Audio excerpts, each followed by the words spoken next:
深夜，我从睡梦中惊醒，隐约听见隔壁传来一阵激烈的争吵声，屋里漆黑一片。我屏住呼吸，仔细听去，那正是我儿子和儿媳的声音。他们以为我睡熟了，说话毫无顾忌。儿媳压低却激动的语调刺痛了我的耳膜，埋怨我这样下去不行，他们的日子没法过，最后竟然提出要把我送去养老院。我躺在床上，手脚一阵冰凉，心仿佛被利针狠狠扎了一下。我怎么也没想到，有一天会亲耳听到自己的孩子商量着要把我送走。窗外没有月光，只有客厅透出一线昏黄的灯光从门缝漏进来。我木然地盯着那束光，感觉整个人掉进了冰窖里。我听见儿子压低声音在劝媳妇，满是无奈地说我也是为他们好，让他别这样。儿媳却情绪激动，带着哭腔抱怨自己不是不孝，可现在全家都被我拖累，整天围着我转，还为琐事争吵，家里已经鸡飞狗跳。她哽咽着说，也知道我不容易，可他们真的快撑不下去了。话音未落，我已经一颗心如坠深渊，再也听不下去。那一刻，我忽然明白了什么叫老无所依。原来到了75岁，我竟落得让子女为难，被儿媳嫌弃的地步。我感到胸口翻腾着酸楚和羞愧，眼泪一下涌了出来，却拼命捂住嘴，不让自己哭出声。我其实不怪儿媳，她平日对我也算尊重，可是长期以来，我们3代人挤在同一屋檐下，矛盾冲突一天天累积，再深的亲情也经不起消磨。或许在她眼里，我早已变成拖累他们生活的沉重负担。那一整夜我都没有再合眼。等客厅的灯光熄灭，儿子和儿媳各自回房歇下，我悄悄起身打开灯，看着镜子里满头白发的自己，眼角的泪痕尚未干涸。我苦笑了一下，心想我辛苦一辈子，到头来竟然要靠儿女施舍照顾，还被嫌弃至此，这算什么幸福晚年？就在那时候，我心里生出一个坚定的念头，宁愿今后孤独终老，也绝不能再这样没有尊严地活下去。与其让孩子为难，让自己受辱，不如早点为自己另找出路。老伴去世后，儿子怕我一人孤单，热情地接我到城里同住。我满怀感激地搬来与他们生活，以为终于有了依靠。谁知这1年多来和儿子一家同住，生活中的摩擦早已一点点在滋生。刚搬来时，他们对我非常照顾，我也倍感欣慰。然而随着时间推移，一些观念和习惯的差异逐渐显露出来。比如我习惯早睡早起，每天清晨5点多就在屋里走动活动筋骨，儿子夫妇却常常加班熬夜，难得周末想多睡会儿觉，却被我叮叮咣咣的动静吵醒。儿媳有次无奈地同我提起，希望我清晨出门散步时动作轻一点。我听了嘴上答应，心里却有些不是滋味。自己起早锻炼身体，又不是存心扰人，但在别人屋檐下，只好尽量迁就。又比如我一辈子勤俭，见不得浪费。儿媳偶尔买件贵重的新衣服，我随口感叹年轻人还是要学会节省，结果她脸色当场就变了，饭桌上半天没再搭理我。儿子私下劝我别管太多，说他们小2口赚钱不容易，也想改善生活。我只好闭口不谈，却难免觉得受冷落。还有一次，小孙子偷偷拿了我几张邮票玩耍给撕坏了，我心疼不已，忍不住训斥了他几句。没想到儿媳听见后，不高兴地抱起孩子回房，说我小题大做。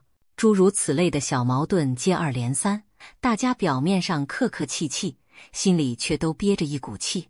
直到昨夜那场谈话，把所有委屈与不满都推到台前，让我终于看清了现实，也下定决心，宁愿今后孤独终老，也绝不能再这样没有尊严地活下去。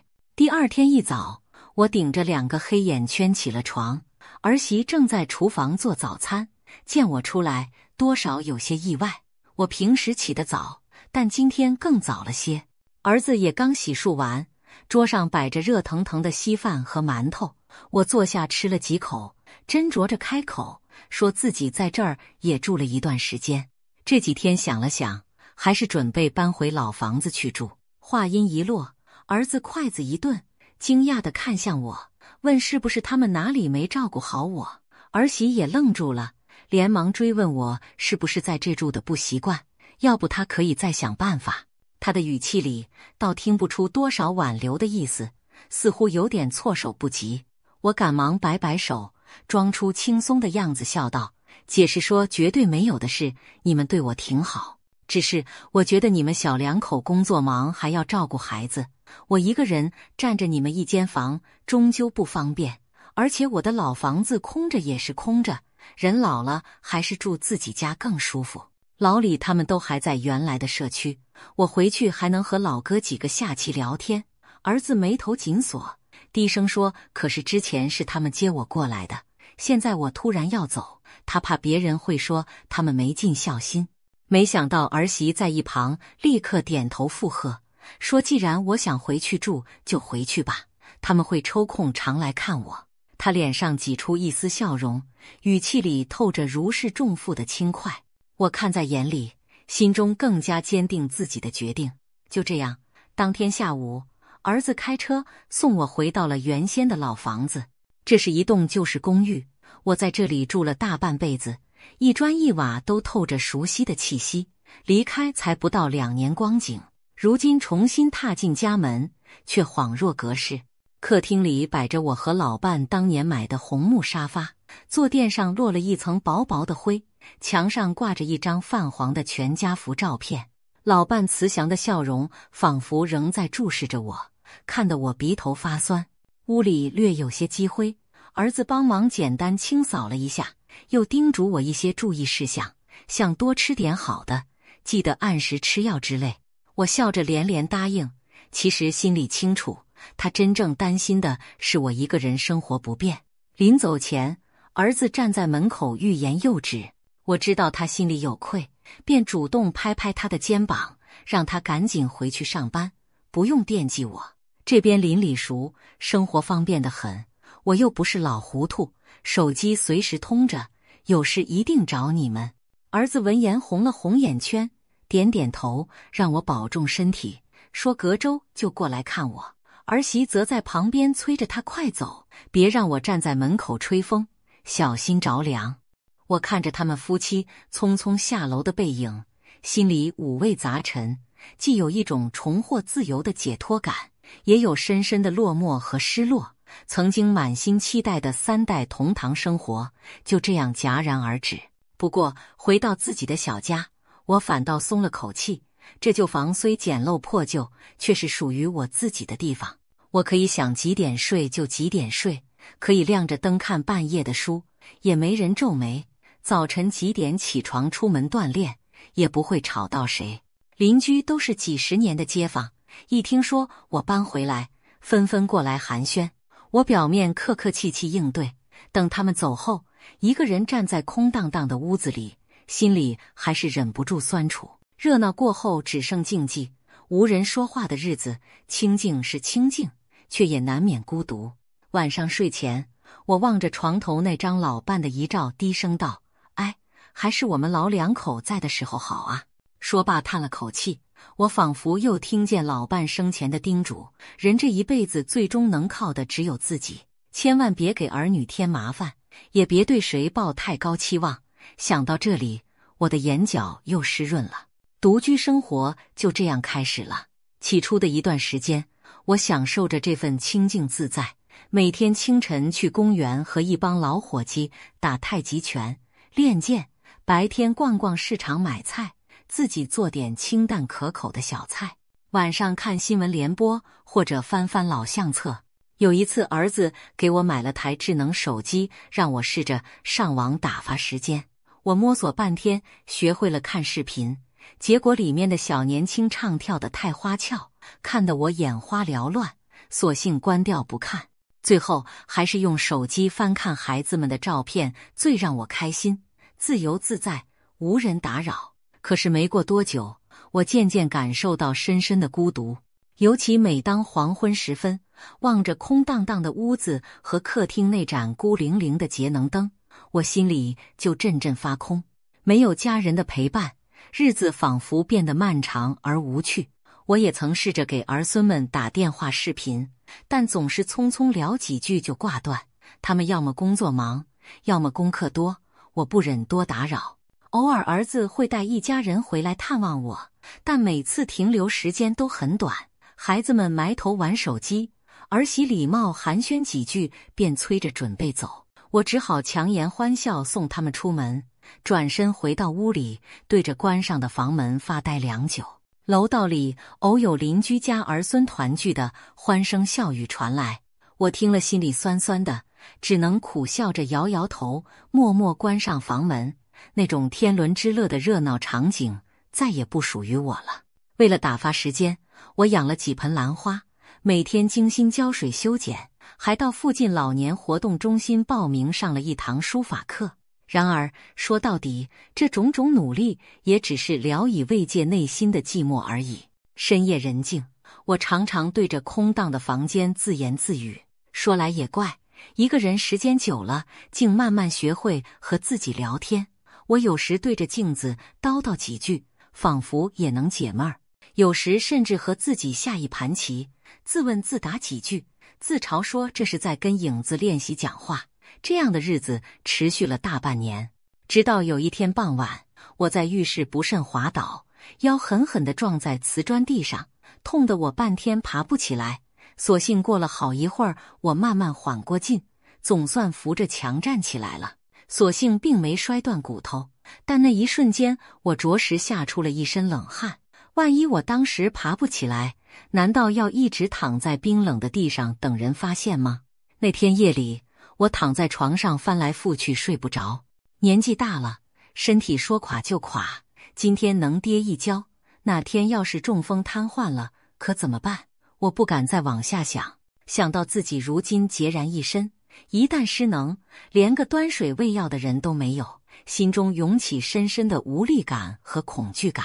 这时，我突然想起了儿媳那晚的抱怨，我们整天照顾你爸，还吵架，还有他脱口而出的把他送养老院吧。养老院也许对于我这样的孤寡老人来说，未必不是一个选择。我一直抗拒被孩子送走，但如果是我自己主动去呢？至少那里有护工照料，万一我哪天病了摔了，也好有人及时发现，不至于像现在这样提心吊胆。经过反复思量，我决定去附近考察几家养老院，看看环境和费用，再做打算。没过几日，我就实地走访了小区附近的2家私营养老机构。一家环境颇豪华，但费用高昂，1个月至少要上万块，这对我来说可负担不起。另一家规模较小些，设施普通，但收费也相对亲民，据说护理人员都持证上岗。我思来想去，最后选择了这家性价比高的养老院，离家也不远。儿子听说后曾提出帮我负担费用，让我挑好一点的，但我拒绝了他的钱。我不想再欠谁的，也不愿给孩子添麻烦，这点开销凭我的退休金也能应付，就当是花钱买个心安。就这样，在2024年初冬的一个上午，我拎着简单的行李入住了这家名叫夕阳红颐养中心的养老院，开始了我的养老院生活。刚入住养老院时，一切对我来说都显得新奇而陌生。这家养老院坐落在市郊一处僻静的院落里，几栋灰白色的宿舍楼围绕着一小片花园，院子里种着几株桂花树，淡淡的清香飘在空气中，让人心情宁静。工作人员热情地接待了我，给我安排了2楼一间双人房。我的室友是一位80岁的独居老伯，姓张，腿脚不太利索，但头脑还算清楚。入住的头几天，一切似乎还算顺利。我和张伯相处融洽，他热心地向我介绍这里的作息：早上6点起床洗漱，6点半食堂早餐，白天有固定的活动时间和午休时间，晚上9点准时熄灯关寝。伙食说不上丰盛，但勉强吃得饱，每周还能吃上2次肉。我闲来无事，就在院子里散散步，或者找张伯下象棋解闷。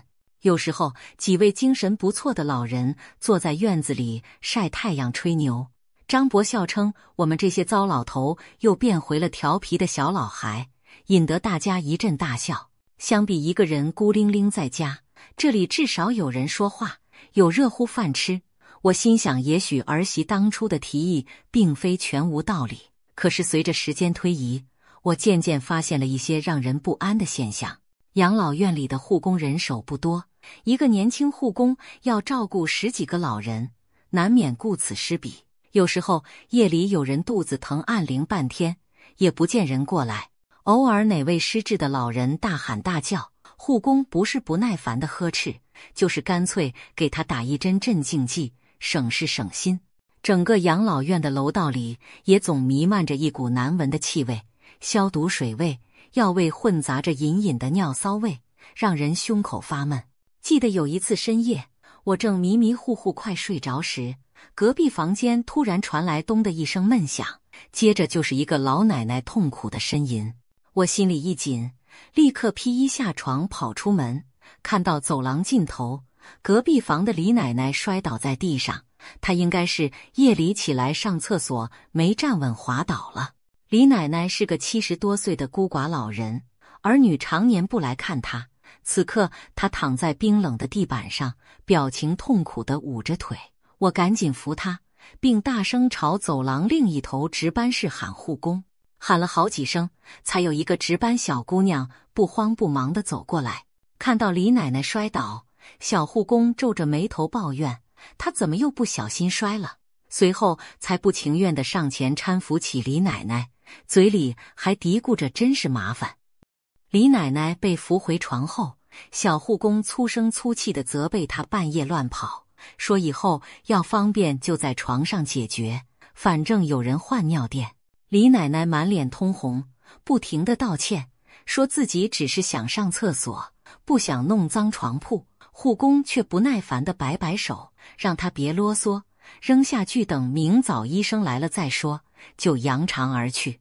望着床上瑟瑟发抖的李奶奶，我又气愤又心酸，却也插不上什么手，只好倒了杯温水给她压压惊。这样的场景在养老院并非个例。我渐渐发现，那些有子女经常探望、逢年过节有礼物送来的老人，护工们会格外热情照顾，而像李奶奶这样无人问津的孤寡老人，往往被冷落甚至嫌弃。就拿吃饭来说吧，同样的菜，有家属关心的老人，碗里肉明显多一些；无人来探望的老人，就算菜凉了汤淡了，也只能默默咽下去，根本没人替他们争取什么。更让我感受到尊严受损的是我亲身经历的一件事。有一次，我因为吃了不太新鲜的菜肴闹肚子，夜里上厕所没来得及，弄脏了内裤和床单。当时我难为情极了，赶紧按铃请护工帮忙。结果值班的中年护工来了，看清情况后满脸不高兴，嘟囔着怎么这么不小心，拉得到处都是。一边说一边大力翻动我，把我扶到椅子上坐好，开始清理更换床单。他全程黑着脸，动作粗鲁，不停地数落我年纪一大把还弄脏床铺。我连声道歉说实在不好意思，他却冷冷地丢下一句以后肚子不舒服早点说，我们又不是不让上厕所，那语气仿佛我犯了什么错似的。我只觉得脸上阵阵发烧，羞愧得无地自容。那天深夜，我躲在被子里默默垂泪，想我当年在家也是顶天立地的一家之长，何曾受过这般教训和羞辱。从那以后，我的心情一落千丈。在这养老院里，我好像变成了一个没有自理能力的废人，生活起居都被安排得死死的，每天按时吃药、睡觉、集合做操，稍有不从就会被念叨。护工们看我们的眼神，有时就像看一群任人摆布的木偶。越是体会这种滋味，我越怀念自己在家时哪怕寂寞却自由的日子。我也曾亲眼见到一位无儿无女的老人深夜悄然离世，直到清晨才被人发现。试想，如果有一天我也这样毫无声息地走完最后一程，连句遗言都无人可诉，那将是何等凄凉。住到第3个月末，虽然没犯什么大病，但我整个人清瘦了一圈，脸色蜡黄，精神状态也日渐消沉。每天最盼望的就是儿子偶尔过来探望的那1-2个小时。每次他来，我都强打起精神说这里挺好，让他放心，可心里无比渴望跟他回家。然而儿子毕竟有自己的生活，每次告别后，我只能目送他离开，回到那股消毒水味弥漫的房间里，怅然若失。特别是春节那几天，养老院里冷冷清清，只有少数几位老人被子女接回家团聚，大部分人都和我一样留守在院里。除夕傍晚，养老院给每位老人发了热腾腾的饺子，我却吃不出一点年味儿。儿子也曾和儿媳、孙子一起来看望过我，给我带了他们包的年夜饺子和新买的保暖衣，说了没几句话，便急匆匆赶回家陪孩子们守岁。我拄着拐杖把他们送到养老院大门口，望着一家3口消失在夜色中的背影，听着远处此起彼伏的鞭炮声，只觉得心如刀绞。那晚电视里播放着喜气洋洋的春节联欢晚会，我却没有心思看，早早关掉电视，一个人躺在床上睁眼到天明。终于在一个入秋的早晨，我做出了一个决定，离开养老院，回家独自生活。虽说离家不过几个月光景，这里却仿佛把我折磨得老了10岁。我不想再过这种按部就班却没有尊严的日子了。张伯对于我的决定颇为羡慕，他因为子女都在国外，一时走不开，才不得已住在这里。我则不同，还有属于自己的房子，可以选择回去。于是我办理了退住手续，收拾行李，告别了张伯和其他认识的老人。院长再三挽留，我还是坚持离开。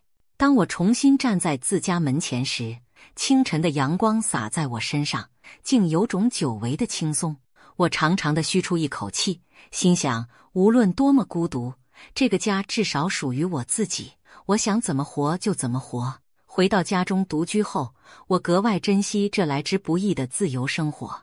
但经过养老院那段日子，我也更清楚地认识到，晚年生活除了独立，更需要经济上的保障。好在我还有退休金，每月的日常开销勉强够用。房子虽旧，却是我最后的根基和安身立命之所。为了打发时间，我继续坚持每天清晨去公园锻炼身体，偶尔也和熟识的老朋友们聊聊天。日子过得平淡，但内心倒也踏实。我常对自己说，哪怕孤独一点，只要身体硬朗，手头有点积蓄，有自己的房子住，就比什么都强。至少我活得清清楚楚、明明白白，不用看任何人的脸色行事。然而，就在我以为可以这样安稳度日的时候，另一场隐患却悄然逼近。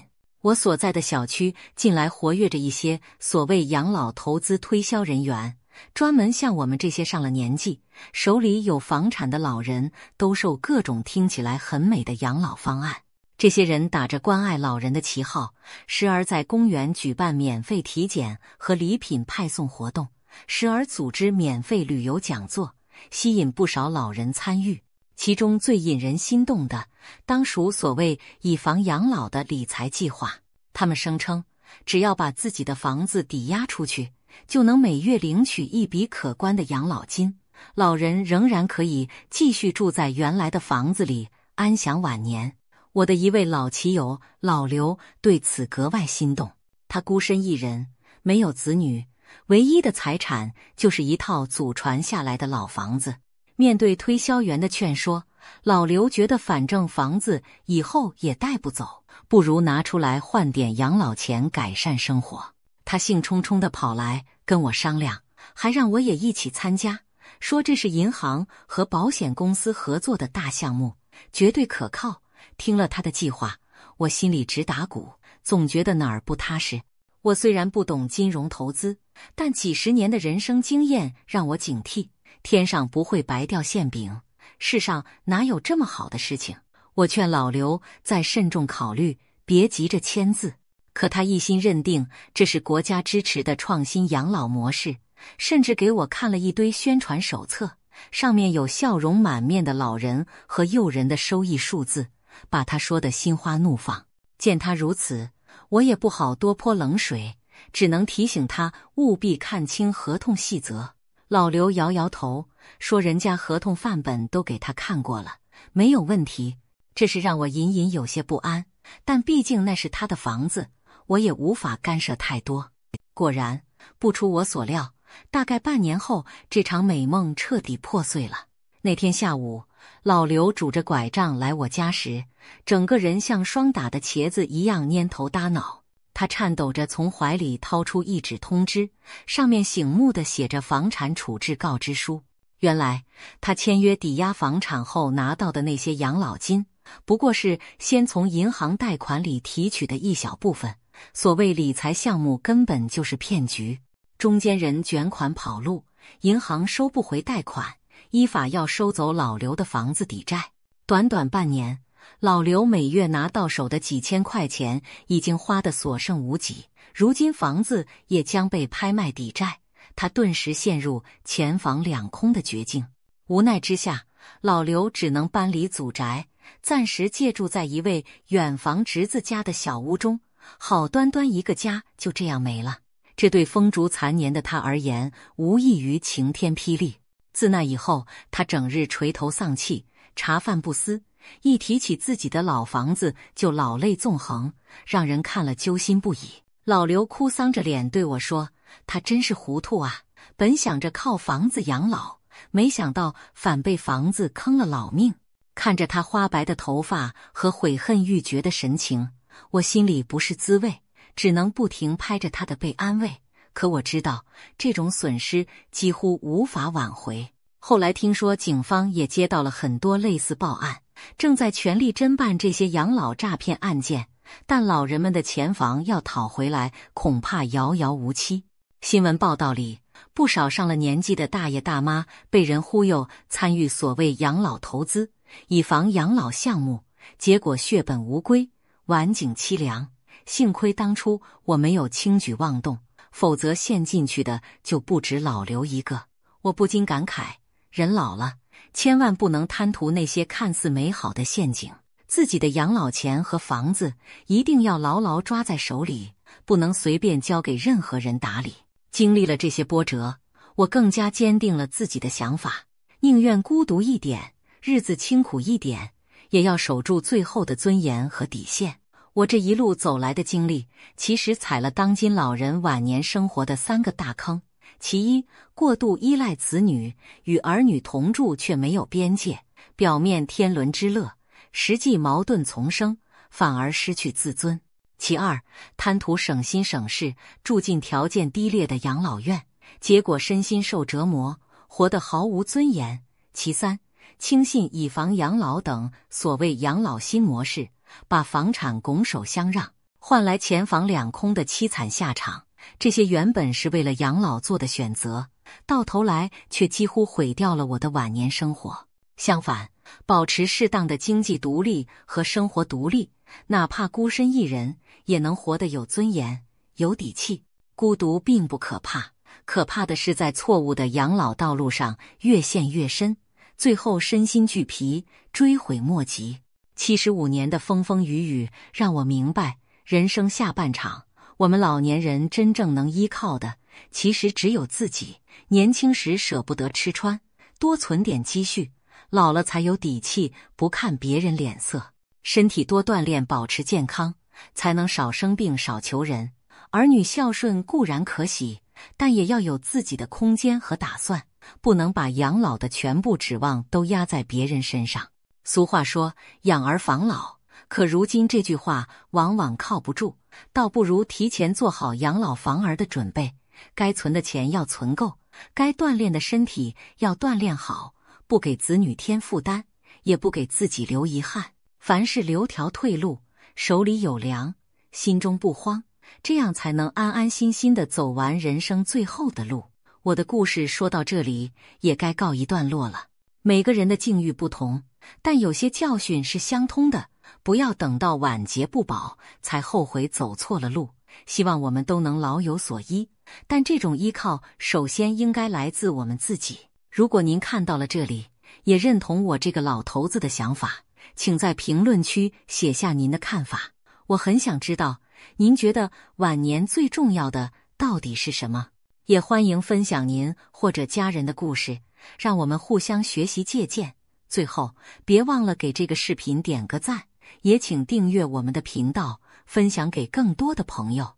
感谢您的观看，我们下次再见。